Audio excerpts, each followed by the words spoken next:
An exciting morning to all of you. I'm your lifelong friend Vineet, and today, under Improve Further series, we are going to take up another mathematics topic titled Comparing Quantities. And honestly stating, it's going to be helpful and handy for you for life. So, let's start with it. The first aspect that we are going to discuss is ratio. So ratio in simplest form is defined as it is used to compare two quantities. कोई भी दो quantities को compare करने का जो term है उसको हम ratio कहते हैं. हम कोई सी भी दो quantities ले सकते हैं. In this case, let's take x and y. So they will be denoted as x is to y.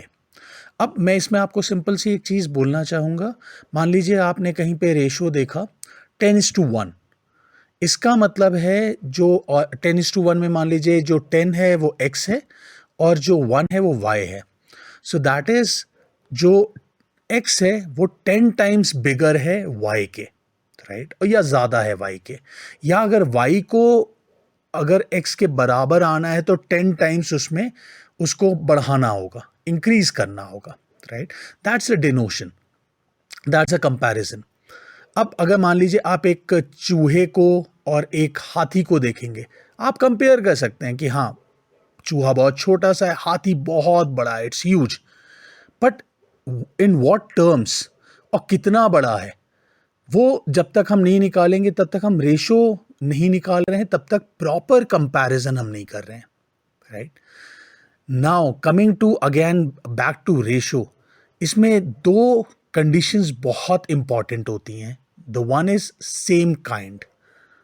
अब इसमें एक क्वेश्चन आता है दिमाग में, that is can we compare someone's hair length with other ones weight. कि एक इंसान का मान लीजिए हम लोगों ने हेयर लेंथ ले लिया कि बालों की जितनी लंबाई है, क्या हम किसी दूसरे इंसान के वेट के साथ उसको नाप सकते हैं? क्या उसको मेजर कर सकते हैं? क्या वो रेशो के फॉर्म में आएगा? The answer is a big no, right. So whenever we have to compare two quantities, the first condition is going to be they have to be of same kind. तो अगर hair length है तो hair length के साथ ही compare हो पाएगी. अगर wait, एक का वेट हमें कंपेयर करना है तो दूसरे के वेट के साथ ही कंपेयर हो पाएगा. So this is the first condition that you have to keep in mind. The second condition is same unit. अब अगर इसमें फिर एक सवाल आता है, can we compare kilometres with kilograms. अब किलोमीटर्स है विच डिनोट्स डिस्टेंस और which is use to measure distance. Kilograms है वेट के लिए. क्या हम उन दोनों को मेजर कर सकते हैं? मेजर तो कर सकते हैं, मगर क्या कंपेयर कर सकते हैं? The answer is another big no. So you have to remember, I'm going to reiterate myself, that is you shall and must remember two conditions. That is whenever the two quantities are going to be in a ratio, they have to fulfill two conditions. That is, they have to be of same kind and the same unit is need to be used. Let us take one simple example to understand this concept fully. There is a question that is, can we compare 5 kilometers and 500 meters? हम बोलेंगे हो सकता है, बिल्कुल हो सकता है, because both are used to measure length. मगर क्या यूनिट सेम है? हम कहेंगे हाँ, यूनिट भी तो सेम है. डिस्टेंस के लिए हम यूनिट इस दोनों को लेते हैं. मगर किलोमीटर्स और मीटर्स को आप देख के ये तो बता सकते हैं कि किलोमीटर्स ज़्यादा होगा, मीटर्स कम होगा, मगर कितना? Again we can not compare fully जब तक हम इन दोनों को सेम यूनिट में नहीं लाएंगे. That is either we convert kilometres in metres और vice versa, that is metres को किलोमीटर्स में कर लें. तो अब हम एक काम कर लेते हैं कि हम दोनों को मीटर्स में लेके आ जाते हैं. 1 किलोमीटर में हमें पता है it carries 1000 metres, right. So 1 kilometre is equal to 1000 metres. तो अब 5 किलोमीटर्स कितना हो गया? 5000 मीटर्स हो गया. अब अगर आप देखिए तो दोनों का यूनिट है सेम हो गया, दैट इज 5000 मीटर्स एंड वहां पे है 500 मीटर्स. दोनों को डिवाइड कर दीजिए, ठीक है. That is going to come out as 10 divided by 1 and it can be denoted as in the ratio form, that is 10:1. It implies that first one is 10 times to the second one. तो इससे ये समझ में आता है कि जो पहला वाला है दैट इज 5 किलोमीटर्स वो 10 टाइम्स ज़्यादा है as compare to the second one which is 500 meters. Coming to the next aspect, it is percentage. So now there is a statement. Anon scored 90% in the mathematics exam of grade 8 board. तो अनॉन के हमारी friend के 90% आए mathematics exam में, 8th class के board exam में. Second statement is the entire grade 8 scored 95% in Hindi exam of grade 8 board. तो जितने भी हमारे 17 फ्रेंड्स हैं ग्रेड 8 में, सभी के 95% आए हिंदी एग्जाम में. Third statement reads, Pongding, Nongam and Moni scored 90% in their grade 5 board exams. तो इन तीनों बच्चियों के, पोंगडिंग के, नॉनगाम के एंड मोनी के 90% आए ग्रेड 5 के बोर्ड एग्जाम्स में, राइट. बट 90% है क्या या 95% है क्या? We always calculate it taking the base as 100. हम ये मानते हैं कि 90 का मतलब है कि आउट ऑफ 100 90 आए. जैसे फॉर इंस्टेंस हम लोग अपने फ़ोन की बैटरीज देखते हैं, ठीक है. जैसे कई बार उस पर होता है 65%, हमें पता होता है 65% battery is left, but out of what? Out of 100. तो हमेशा याद रखेंगे हम लोग, परसेंटेज में हमेशा हम लोग डिवाइड बाई 100 कहते हैं. तो जो दो key points we have to always remember, two key points that we must keep in mind while dealing with percentage and of course fractions. तो ये दो एस्पेक्ट्स याद रखिएगा, न्यूमेरिकल्स में एंड अदरवाइज बहुत काम आने वाला है. So in case if percentage is to be converted into fraction, ठीक है, सो परसेंटेज से हमें फ्रैक्शन निकालना है. फ्रैक्शन क्या होता है? न्यूमरेटर डिवाइडेड बाय डिनोमिनेटर, ठीक है. तो हमको क्या करना पड़ेगा? We have to divide by 100. तो जब भी परसेंटेज से आपको कन्वर्ट करना है फ्रैक्शन में, आपको डिवाइड करना पड़ेगा किससे? 100 से. However if fraction is to be converted into percentage, अब मान लीजिए फ्रैक्शन दिया हुआ है 3/4 फॉर इंस्टेंस, उसको आपको परसेंटेज में कन्वर्ट करना है, तो what you have to do? You have to multiply by 100. तो पहले वाले केस में divide by 100 and second case में where in fraction is to be converted into percentage, you have to multiply it by 100. Let us solve some easy numericals based on percentage and fraction and their conversions. So the first numerical is each subject carries maximum marks as 100 and in 5 subjects namely Hindi, Mathematics, Social Studies, Science and English, Jaka, Anyam and Gopal have scored 450 marks. What percentage have they scored?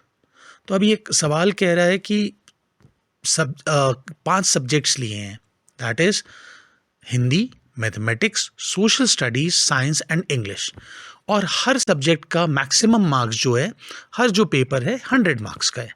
अब हमारे जो friends हैं जाका, अन्यम and Gopal, they have scored total of 450 out of 500 marks. हमें इसमें percentage जो इन्होंने स्कोर किया हुआ है उसको मेजर करना है. तो मार्क्स स्कोर्ड कितने हैं? बाय द ट्रियो का मतलब हुआ 3, that is in this case जाका, अन्यम एंड गोपाल, 450.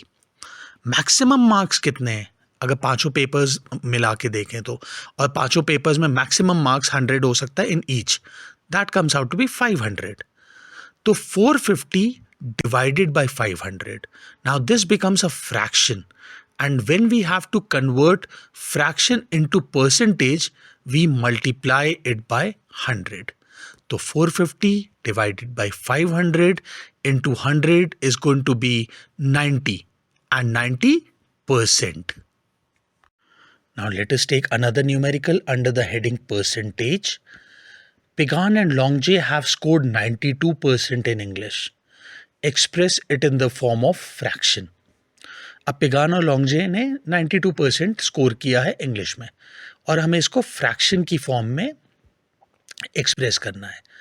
तो हमें पता है कि जब भी हमें फ्रैक्शन की फॉर्म में एक्सप्रेस करना है तो हमें क्या करना पड़ेगा, हमें डिवाइड करना पड़ेगा with what, that is with by 100। ठीक है, तो अब इसको हम कैसे लिखेंगे, it can be expressed as 92 divided by 100।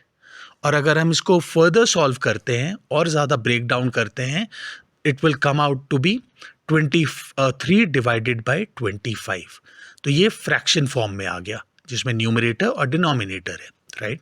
पहले वाले में हम लोगों ने क्या किया था, हम लोगों ने फ्रैक्शन से परसेंटेज में कन्वर्ट किया था, यहाँ पे हम लोगों ने परसेंटेज से फ्रैक्शन में कन्वर्ट किया है।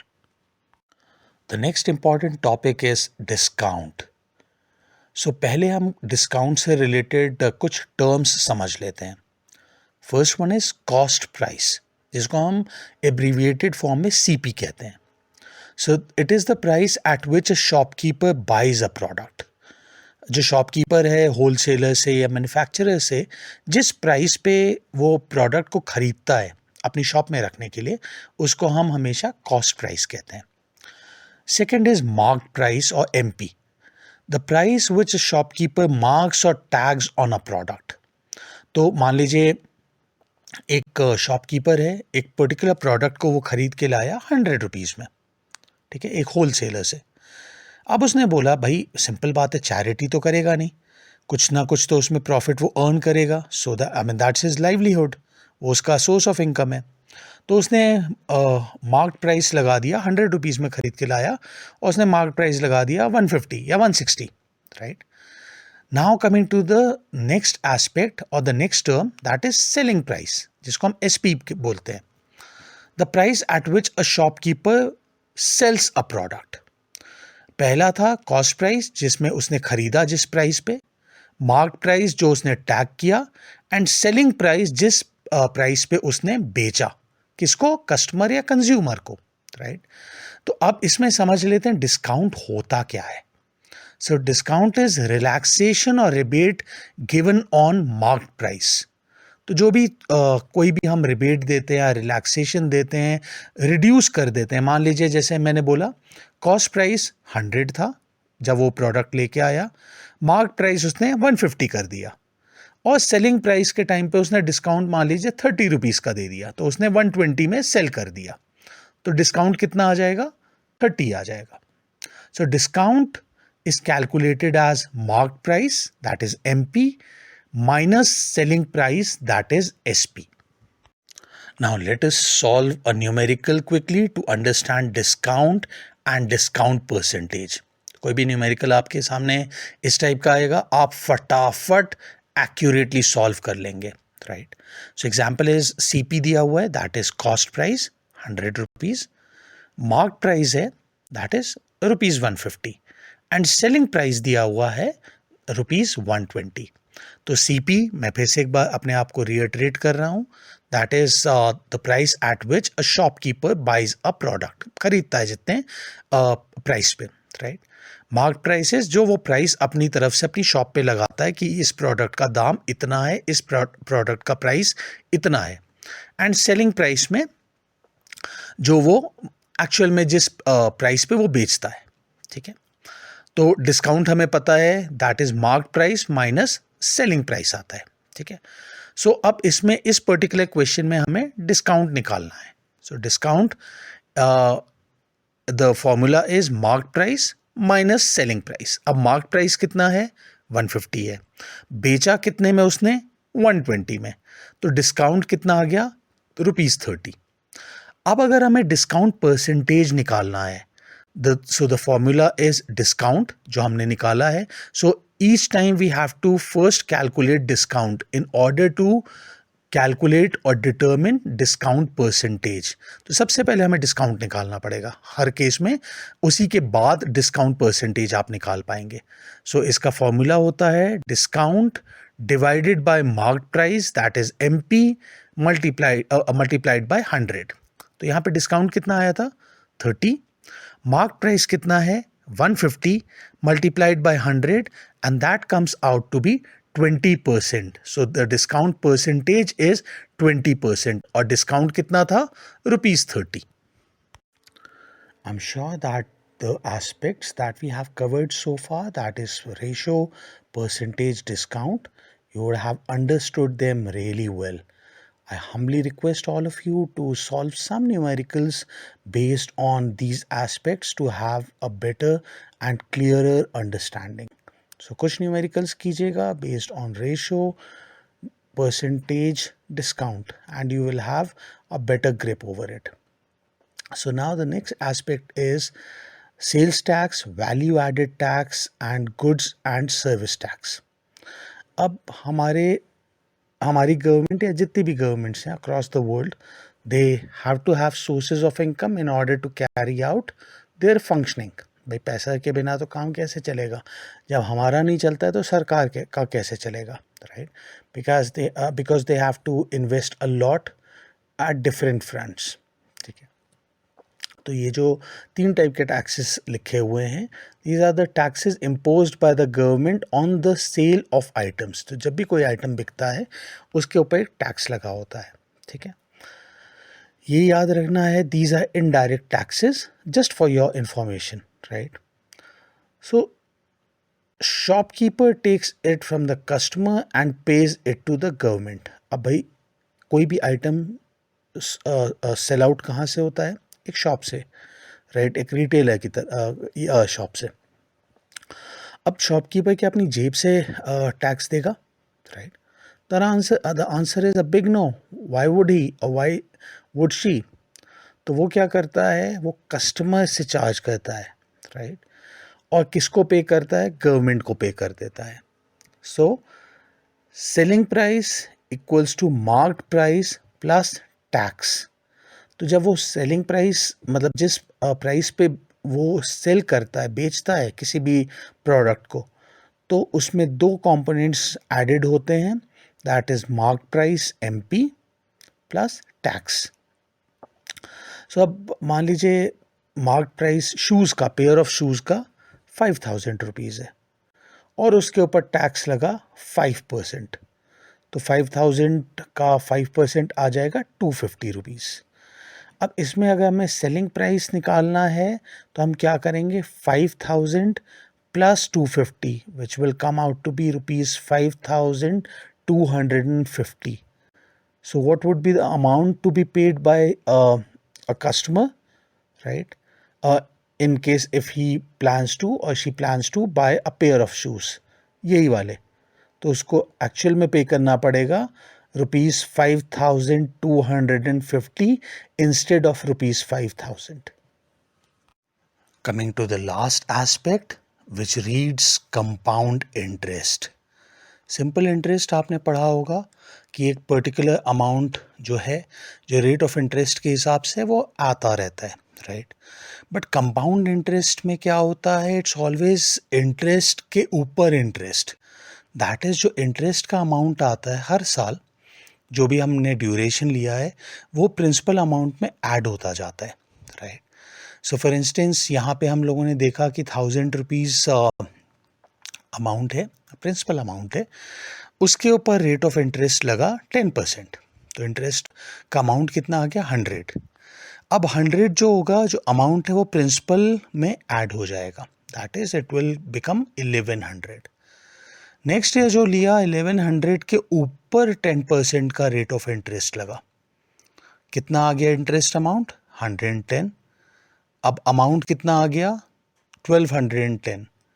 अब 1210 के ऊपर फिर से 10% रेट ऑफ इंटरेस्ट लगा नेक्स्ट ईयर में. इंटरेस्ट अमाउंट कितना आ गया? 121. And the amount is going to be, that is principal plus interest is going to be 1331 and so on. ऐसे ही चलता जाएगा जितने भी हमें ड्यूरेशन के लिए निकालना है, जितने भी टाइम ड्यूरेशन के लिए निकालना है, ठीक है? तो आप ये देखेंगे कि इंटरेस्ट हर एक में ऐड होता जा रहा है every year, right? So how we calculate is the formula is amount, that is principal plus interest equals to P. P is principal amount, right? और ब्रैकेट में आ जाता है 1 plus R. R is rate divided by 100 and to the power, ये multiplied by T नहीं है, to the power है T. That is time. ठीक है, तो जितना भी ड्यूरेशन के लिए हमें निकालना है, एंड इंटरेस्ट को हमेशा याद रखना है हमें, हम कैसे निकालते हैं, अमाउंट माइनस प्रिंसिपल, तो इंटरेस्ट निकल के आ जाएगा। So this formula you always have to remember in case if you are given data. तो अगर आपको अमाउंट फाइंड आउट करना है, प्रिंसिपल अमाउंट डाल दीजिए एंड 1 प्लस जो रेट दिया हुआ है वो डाल दिया, डिवाइडेड बाय 100 हो गया। And remember it's only R which is divided by 100, 1 divided by 100 नहीं है बेटा। ठीक है, एंड हम लोगों ने सुपर स्क्रिप्ट में मतलब ऊपर एक्सपोनेंट में एक्सपोनेंशियल फॉर्म में टी ले लिया, that is time, right. Let us look at the applications of compound interest. Numericals तो हम सॉल्व कर लेंगे, मगर एप्लीकेशंस भी कहाँ पे होता है, कहाँ कंपाउंड इंटरेस्ट यूज होता है, right. So first one we can see it in increase in population and growth in bacteria में भी हमें दिख जाएगा। तो मान लीजिए ईयर है 2022, पॉपुलेशन है 20,000 एक पर्टिकुलर रीजन की, एक पर्टिकुलर मान लीजिए आप कोई विलेज है या कोई पॉकेट है या कोई रीजन है। रेट जिससे पॉपुलेशन इंक्रीज हो रही है दैट इज 10%। कितना इंक्रीज हुआ, 2000 आ जाएगा। अब वो 2000 जो है इस पर्टिकुलर पॉपुलेशन में जो ओरिजिनल पॉपुलेशन है या जब से हमने कैलकुलेट करना शुरू किया उसमें ऐड हो जाएगा, विच विल मेक इट 22,000, जो कि नेक्स्ट ईयर कंसिडर होगा 22,000 पे। ठीक है, अब फिर से इसी पे रेट बढ़ रहा है 10%। रेट क्या है यहाँ पे, rate of increase in population. तो 22,000 पे फिर से 10% लगा, 2200 निकल के आ गया। अब ये 2200 is going to be added to 22,000 and not to 20,000, remember that. And इसमें फिर से टोटल पॉपुलेशन कितना आ गया towards the end of that particular year, 24,200। अब नेक्स्ट ईयर फिर हम जब कंसिडर करेंगे population, so we are not going to take 20,000 और 22,000, it's going to be 24,200, rate होगा 10%, राइट। एंड जो इंक्रीज है पॉपुलेशन में 2420 होगा, 2,420, and total population towards the and कितनी आ जाएगी, 26,620। सो जब भी ऐसे ग्रोथ इन बैक्टीरिया है, ठीक है, एक मान लीजिए एक साल में पर्टिकुलर बैक्टीरिया 10 लाख था, उसके ऊपर मान लीजिए वो 2% से बढ़ रहा है, तो उसका 2% निकाल के ऐड कर दिया। नेक्स्ट ईयर में फिर उस पर 2% के रेट्स पे से बढ़ रहा है, इंक्रीज हो रहा है, फिर निकाल के ऐड कर दिया, and so on. And remember जो फॉर्मूला लगेगा इसमें, it's going to be amount equals to principal into 1 plus R upon 100 to the power T. यहां पे प्लस आएगा जो ओरिजिनल फॉर्मूला है। Another application of compound interest is when we have to calculate depreciation of value of an article. अब depreciation बच्चों होता क्या है, depreciation मतलब डिक्रीज होना, ठीक है, कम होना। रिमेंबर जो जब भी हम कोई मूवेबल प्रॉपर्टी लेते हैं, मूवेबल प्रॉपर्टी मतलब व्हीकल हो गया, स्कूटी हो गया, बाइक हो गया, कार हो गया, राइट। तो वो जैसे ही शोरूम से बाहर आती है उसकी वैसे ही वैल्यू डिप्रिशिएट होने लगती है, मतलब डिक्रीज होने लग जाती है। ठीक है, सो जब भी हम depreciation of value of an article देखेंगे, मान लीजिए एक पर्टिकुलर हम लोगों ने व्हीकल लिया 10 लाख रुपए का 2024 में, 2024 में उस व्हीकल की वैल्यू थी 10 लैक्स। अब उस पर रेट लगा 2%, यहाँ पे हम डिप्रिसिएशन की बात कर रहे हैं, रिमेंबर दैट। तो डिक्रीज कितना हुआ, 20,000। 2% अगर 10 लाख का आप कैलकुलेट करेंगे, that is 10 lakh into 2 divided by 100, तो 20,000 आएगा। तो टोटल डिप्रिसिएशन कितना हो जाएगा, 10 लैक्स में से आप 20,000 को माइनस करेंगे इस बार, ना कि ऐड करेंगे। अभी तक हम लोग जब हमने बात की इंक्रीज इन पॉपुलेशन या increase in the growth of bacteria, हम लोगों ने उसको हम ऐड करते गए थे, जो भी हमारा इंटरेस्ट निकला या हमारा जो भी रेट के बाद जो पर्टिकुलर अमाउंट आया या क्वांटिटी आई, राइट, हम उसको क्या करते गए थे, ऐड करते गए थे। पॉपुलेशन जो निकल के आई उसको हमने क्या किया, ऐड किया फर्दर, ठीक है। बट इस केस में क्या होगा, जब भी डिप्रिसिएशन दिया हुआ है you are going to subtract, you are going to minus it. अब जैसे 2025 में हम लोग वही डिप्रिसिएशन लेंगे, ठीक है, that is 9,80,000, we are not going to take 10 lakhs। 9,80,000 पे मान लीजिए डिप्रिसिएशन हो रहा है 2% का, सो उसका जो डिक्रीज्ड वैल्यू है कितनी आ गई, 19,600, जिसको हमें फिर से माइनस करना है किसमें से, जो डिप्रिसिएशन आ गया था, that is 9,80,000, which will come out to be 9,60,400 and so on.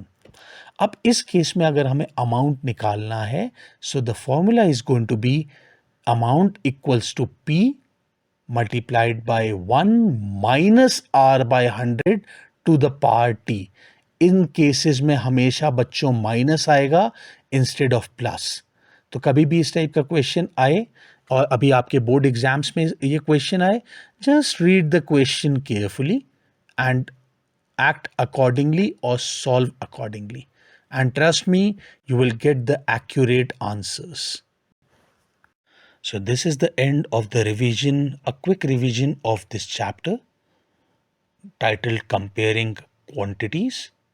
And I hope I made a few concepts clearer in your head, and I'm much sure, very confident that you will be able to solve all the numericals or questions related to ratios, percentage, discount, goods and service tax, compound interest, and so on very easily. And remember, beautiful things await you. I extend my best wishes on the beautiful and sacred occasion of Holi, the festival of colors. Holi है,